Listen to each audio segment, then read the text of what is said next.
Halo semua, bertemu dengan saya Ridwan Dwi Nugroho. Jadi di video kali ini kita akan mengenal lebih dekat mengenai manipulation art. Namun sebelum itu kita intro dulu.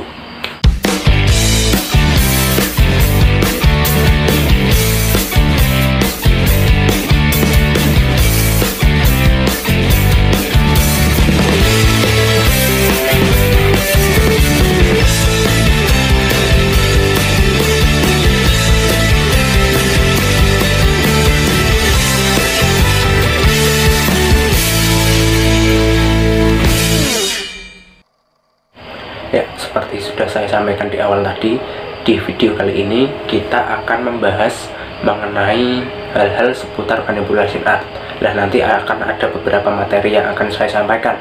Yang pertama itu adalah pengertian, yang kedua itu sejarah, ketiga jenis-jenis, keempat peluang pada industri digital, dan yang kelima atau yang terakhir adalah tahap atau proses pembuatan manipulasi art secara garis besarnya, seperti itu. Ya, jadi perlu saya sampaikan, jadi nanti selama penjelasan materi yang saya jelaskan nanti akan saya tampilkan di screen, dan kamera webcam saya akan saya tampilkan di bagian pojok kanan bawah di sini. Oke, tanpa berlama-lama langsung saja kita menuju ke materi yang pertama. Ya, jadi ini kita sudah berada di tampilan dari layar monitor laptop saya. Ini bisa dilihat ya. Kemudian webcam atau kamera webcam saya letakkan di sebelah pojok kanan bawah ya, bisa dilihat ya. Ya, oke, kita langsung menuju ke materi yang pertama, yaitu mengenai pengertian dari manipulation art. Oke. Nah, mungkin banyak dari kita atau dari masyarakat umum yang masih asing atau masih awam dengan apa itu manipulation art, atau bahkan sama sekali belum mengetahui apa itu manipulation art. Berbeda jika kita menyebut kata manipulation art dengan seni editing. Mungkin orang lain akan lebih cepat paham atau lebih mengerti mengenai seni editing. Nah, sederhananya manipulasi art itu adalah teknik berkarya dengan media digital dua dimensi dengan menggabungkan dua atau lebih gambar agar menjadi satu kesatuan gambar baru, seperti itu. Nah, jika pada seni yang sifatnya faktual atau seni rupa yang dilakukan secara manual, teknik ini itu memiliki kesamaan dengan teknik kolase. Nah, bedanya jika pada teknik seni kolase itu adalah research atau bahan baku yang digunakan itu real, dalam artian ada secara nyata, seperti mungkin menggunakan barang bekas, majalah, koran, dan lain-lain yang kemudian ditempel pada media. Nah, jika pada seni manipulation art atau seni digital ini, research atau bahan baku yang kita gunakan itu juga menggunakan bahan-bahan digital. Yang kita gunakan di sini adalah berupa foto ataupun gambar, seperti itu. Ya, ini kita menginjak ke materi yang kedua mengenai sejarah dari manipulation art. Nah, manipulation art tercatat sudah ada selama abad ke-19. Seorang penemu citra fotografi pertama yang bernama Joseph Nisporniewicz, ya, ini bisa teman-teman bisa membaca ya, Joseph Nisporniewicz di tahun 1825 bereksperimen dengan menggunakan plat yang dilapisi bahan cahaya yang kemudian disinari dengan sinar matahari. Bagian yang terkena sinar matahari tersebut akan menjadi keras, sedangkan bagian lain yang tidak terkena sinar matahari akan menjadi lunak, sehingga dapat luntur dan meninggalkan ukiran yang permanen. Nah, teknik ini itu dinamakan heliografi. Kemudian awal mula fotografer membuat manipulasi foto itu dengan cara yang non digital atau menggunakan cara-cara yang masih manual, seperti itu. Seperti yang dilakukan oleh Jerry and Grossman dalam karyanya yang berjudul Untitled Blossom Entry yang dibuat pada tahun 1968. karya dari Ullman dibuat dengan menggunakan dengan teknik penggabungan beberapa foto menjadi satu atau yang dikenal dengan teknik photo montage. Karya yang menggambarkan gabungan foto bunga lotus dan pohon dengan cabang yang tumbuh ke atas. Mungkin teman-teman bisa melihat gambar di sebelah kanan, itu adalah karya dari Jerry N. Ullman yang berjudul Untitled Blossom Entry. Jerry N. Ullman menggunakan teknik foto montage pada dua image-nya tanpa tumpang tindih atau antara bunga lotus dan pohon dengan cara pemisahan dua gambar. Teknik ini dilakukan dengan cetakan masing-masing gambar untuk melindungi dari cahaya. Nah, pada saat mencetak bunga lotus, maka bagian pohon dilindungi dari cahaya. Begitu pula sebaliknya.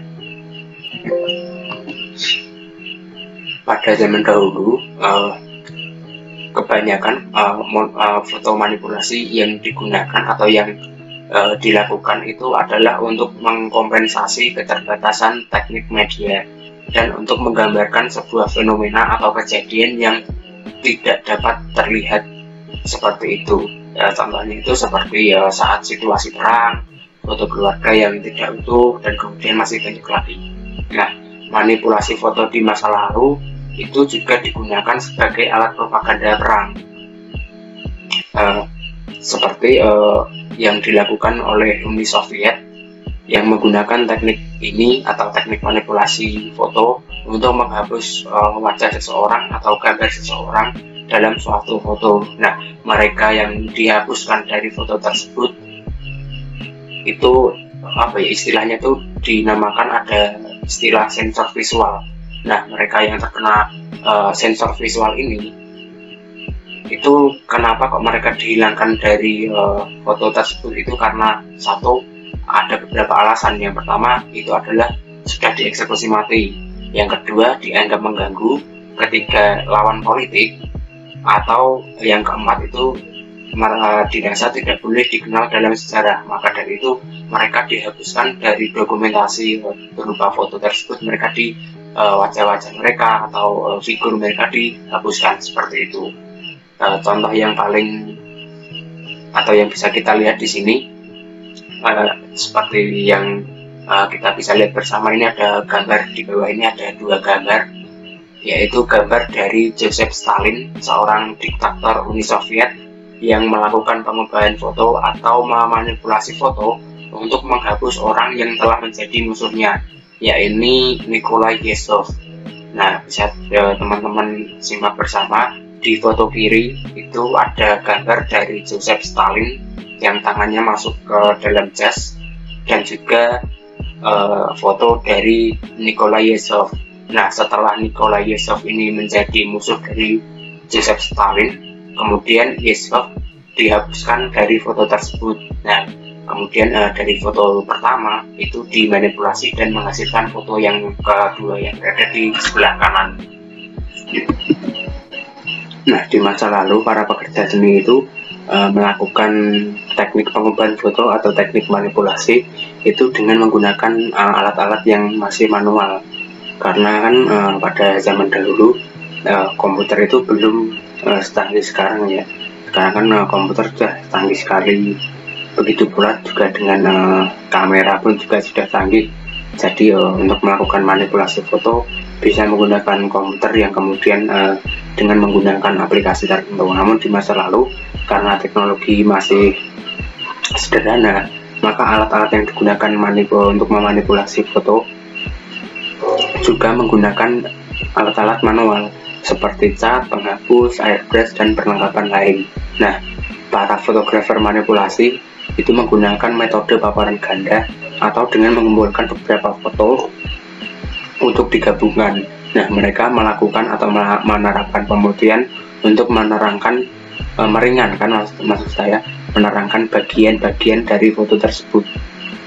Mereka juga menggunakan pewarna cat seperti halnya seni lukis. Jadi memang teknik manipulasi foto di zaman dulu itu masih sangat manual sekali, belum menggunakan media-media digital seperti sekarang. Awalnya teknik manipulasi foto itu lebih dikenal, atau pada zaman dahulu itu dikenal dengan suatu tindakan atau kegiatan yang cenderung mengarah kepada suatu hal yang dianggap negatif. Kenapa? Ya karena tujuan untuk dari manipulasi itu juga untuk hal-hal yang cenderung negatif pula, seperti halnya untuk alat propaganda perang dan lain sebagainya. Namun dengan perkembangan teknologi dan kemudian juga diiringi dengan perkembangan seni rupa, maka perlahan-lahan stigma dari masyarakat mengenai manipulasi foto itu juga berubah. Kini manipulasi foto itu mulai dikenal oleh masyarakat sebagai salah satu teknik penciptaan karya seni dua dimensional.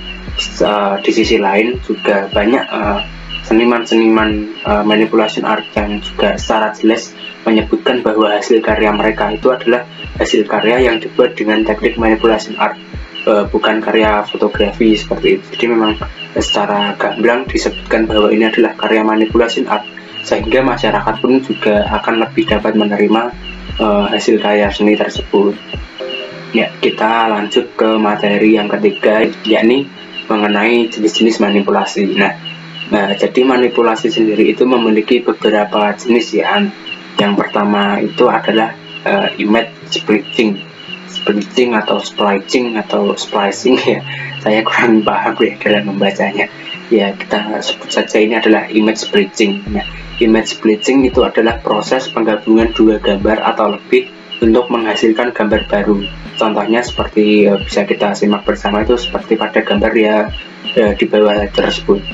Jadi yang pertama itu ada gambar satu, yaitu yang menampilkan gambar buah kiwi, dan gambar dua yaitu gambar buah apel. Yang kemudian jika dua gambar tersebut dimanipulasi dengan jenis image splitting, dua gambar tersebut digabungkan sehingga menghasilkan gambar baru yang seolah-olah itu memang itu adalah satu gambar asli, seolah-olah buah kiwi dan buah apel itu bersebelahan, padahal itu adalah dua gambar yang berbeda. Nah, itu dinamakan image splitting.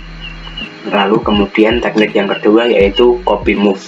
Ya, copy move itu adalah jenis manipulasi yang dilakukan dengan cara penyalingan atau penyisipan gambar tertentu dalam gambar asli yang sama. Contohnya adalah seperti gambar di bawah ini. Bisa kita lihat adalah di gambar sebelah kiri itu adalah gambar aslinya, di mana di gambar asli menampilkan sebuah gambar burung yang sedang bertengger di atas pohon kaktus. Nah, namun bisa kita cermati di gambar asli jumlah dari burungnya itu hanya ada satu, sementara setelah gambar ini dimanipulasi dengan menggunakan jenis manipulation dengan menggunakan jenis copy move, gambar ini menjadi yang sebelah kanan menampilkan dua buah burung yang sedang bertengger, dua buah burung atau dua ekor burung yang sama dengan antara satu burung dengan burung yang lain itu sama. Nah, itu dinamakan jenis copy move. Kita lanjut ke jenis yang ketiga, yakni retouching image. Nah, retouching image ini adalah jenis manipulasi yang dilakukan dengan melakukan pengubahan piksel pada gambar. Hal ini dilakukan misalnya untuk merubah warna gambar, namun tanpa mengubah arti yang sebenarnya. Contohnya adalah seperti gambar yang ada di bawah. Nah, di gambar kiri atau gambar yang menampilkan gelas dengan minuman berwarna kuning itu adalah gambar aslinya. Sementara setelah dimanipulasi, gelas yang sebelumnya berisi minuman berwarna kuning, kemudian minumannya dirubah menjadi warna merah. Nah, itu adalah retouching image, seperti itu. Ya, kita masuk ke materi yang selanjutnya atau materi keempat, yakni mengenai peluang manipulation art pada industri digital. Ya, ini langsung saja peluang yang pertama itu adalah sebagai cover lagu. Nah, seperti yang tadi sudah saya sampaikan ya, manipulation art ini tuh berkembang sejalan dengan perkembangan seni rupa dan juga perkembangan teknologi. Nah, perkembangan teknologi ini pun juga berdampak pada industri-industri lain, seperti halnya pada industri permusikan. Nah, Jika pada zaman dulu mungkin untuk kita mendengarkan musik kita harus membeli sebuah DVD atau VCD, di era sekarang kita tidak perlu lagi menggunakan alat-alat tersebut. Kita bisa melakukan atau bisa mendengarkan musik lewat platform online seperti Joox, Spotify, dan lain sebagainya. Tentunya hal tersebut pun juga berdampak atau berpengaruh pada publikasi karya musik tersebut. Jika pada zaman dulu mungkin untuk publikasi karya musik harus menggunakan pamflet, poster, dan lain sebagainya, yang itu dicetak secara real. Nah, di zaman yang semua serba digital seperti sekarang, untuk publikasi musik pun juga menjadi lebih mudah dengan menggunakan media digital. Nah, dengan demikian manipulasi art yang juga bergerak pada media digital memiliki peluang untuk mengisi peluang yang ada dalam publikasi permusikan tersebut. Itu adalah peluang yang pertama, ini sebagai cover lagu seperti itu. Yang kedua adalah sebagai poster film. Sama halnya dengan industri permusikan, industri perfilman pun juga sama. Ketika kita dulu ingin menonton film, kita harus membeli DVD-nya, harus pergi ke bioskop dan lain sebagainya. Sekarang kita sudah bisa menonton film lewat platform online seperti Netflix dan lain sebagainya. Nah, hal itu pun juga berpengaruh pada publikasi karya film, yang kemudian itu juga berimbas pada manipulation art yang juga bergerak pada media digital seperti itu. Lalu peluang yang ketiga, ya ini sebagai metal poster. Nah, mungkin teman-teman bertanya lah, metal poster kan bukan suatu karya digital ya, ini adalah sebuah karya yang real juga.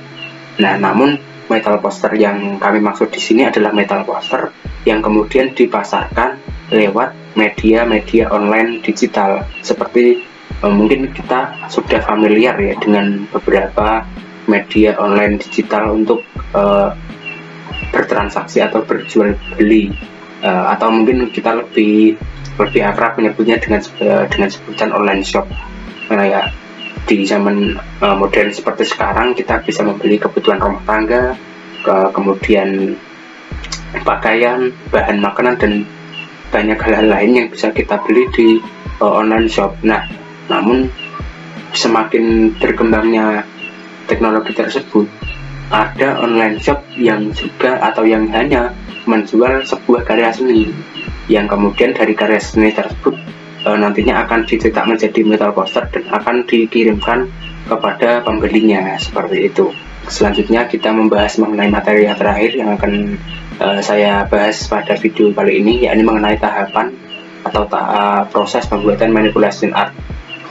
Kita langsung saja.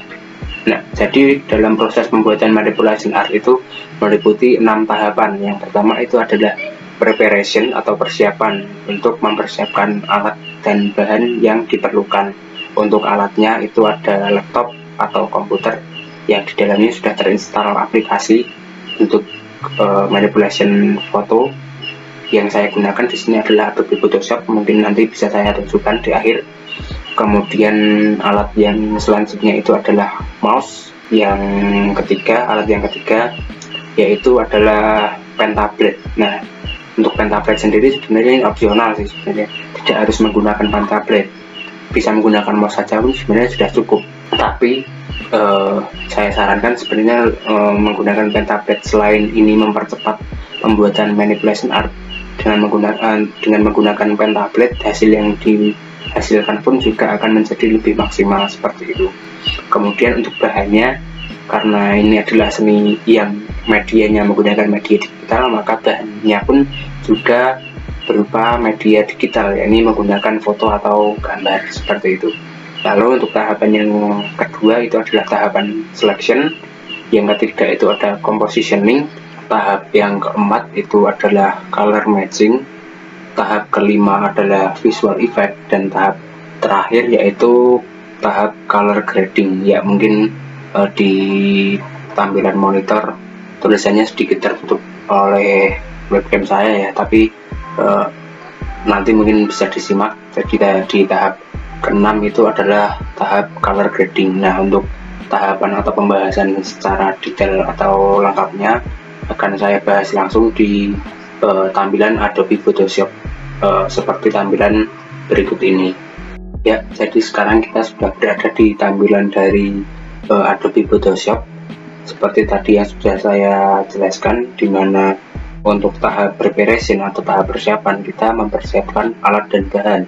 Untuk alatnya tadi sudah saya sebutkan, itu ada laptop, mouse, dan juga pen tablet. Kemudian untuk bahan yang kita gunakan yaitu adalah berupa foto ataupun gambar digital. Nah, di sini saya sudah menyiapkan dua foto yang akan saya jadikan contoh dalam proses pembuatan manipulasi art.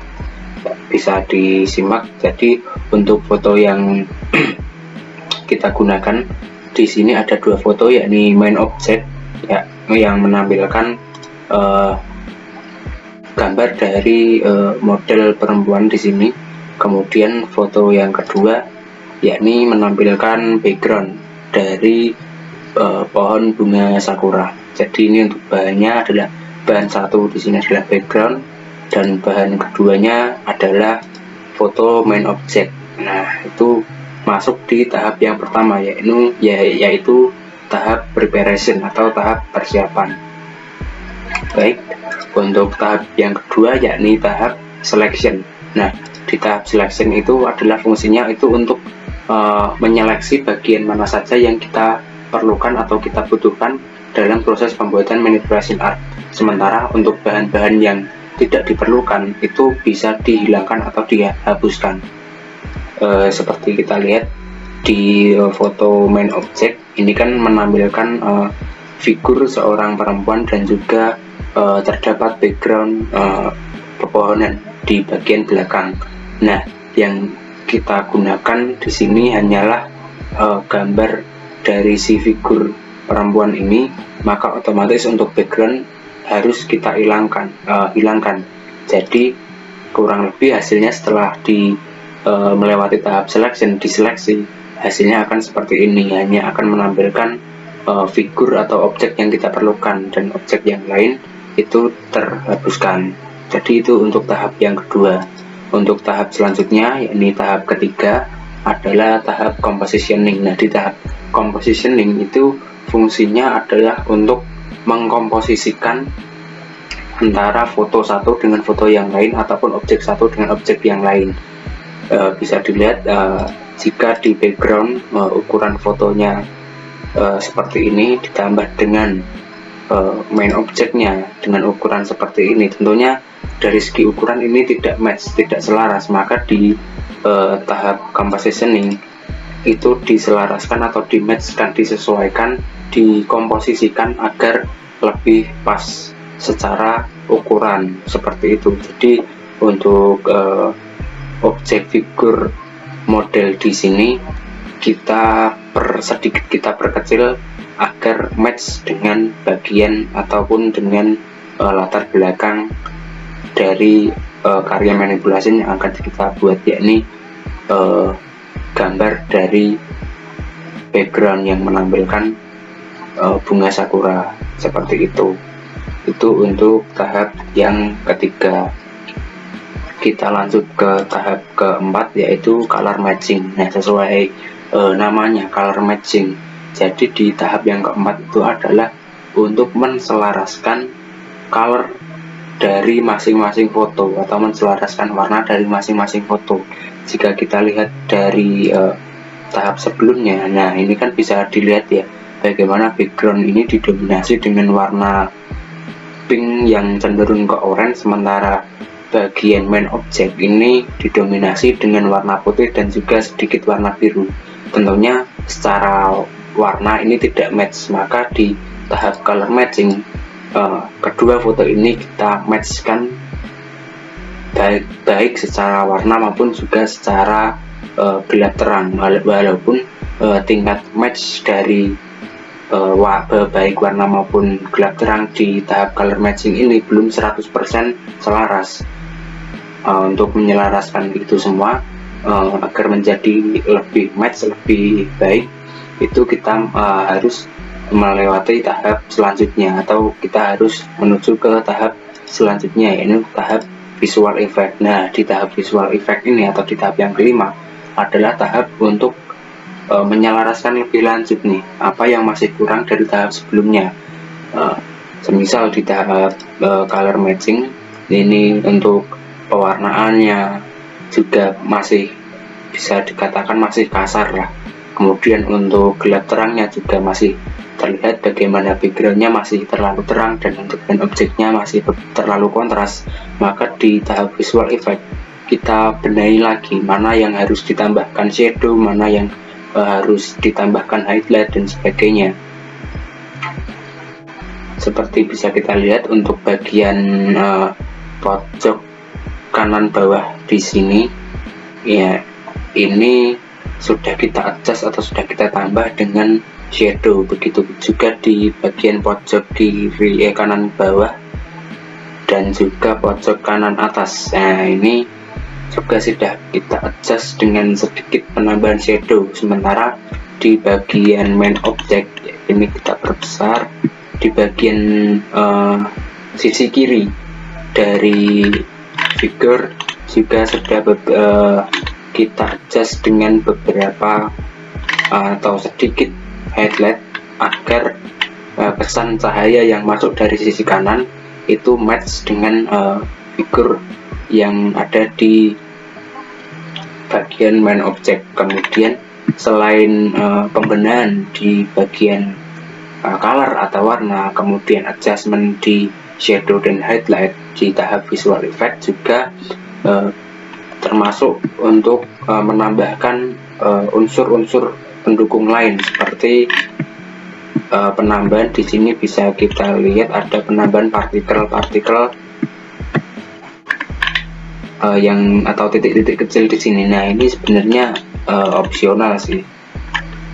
Tapi dengan penambahan seperti ini, partikel-partikel kecil ini tentunya akan menambah detail dan menambah estetika jika gambar ini diperbesar. Nah, seperti itu.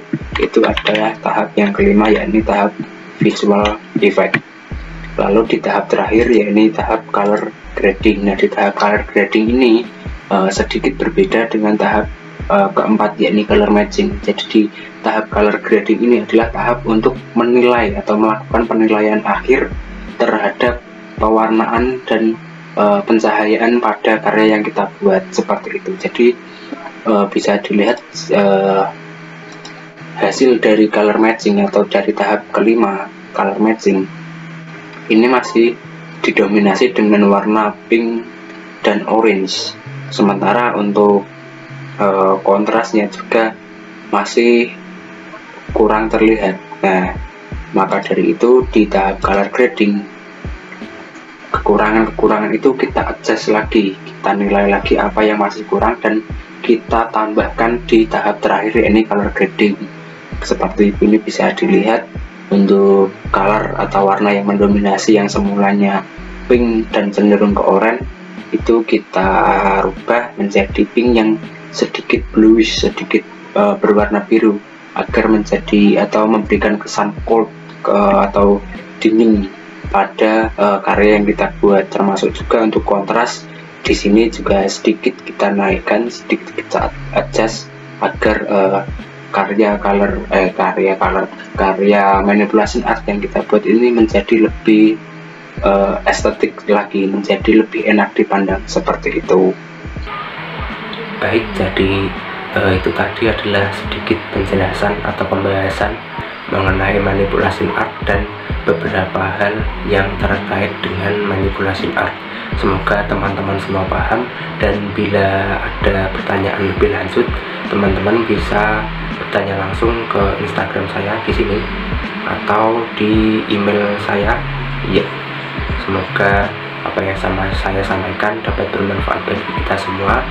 Kita bertemu lagi di video yang kedua ya, mengenai proses atau tahapan secara rinci dalam proses pembuatan manipulasi art.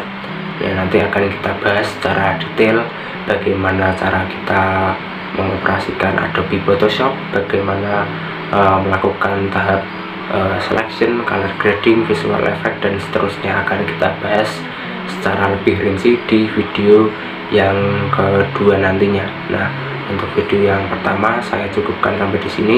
Terima kasih atas perhatiannya. Sampai jumpa. Selalu jaga kesehatan dan salam kreatif.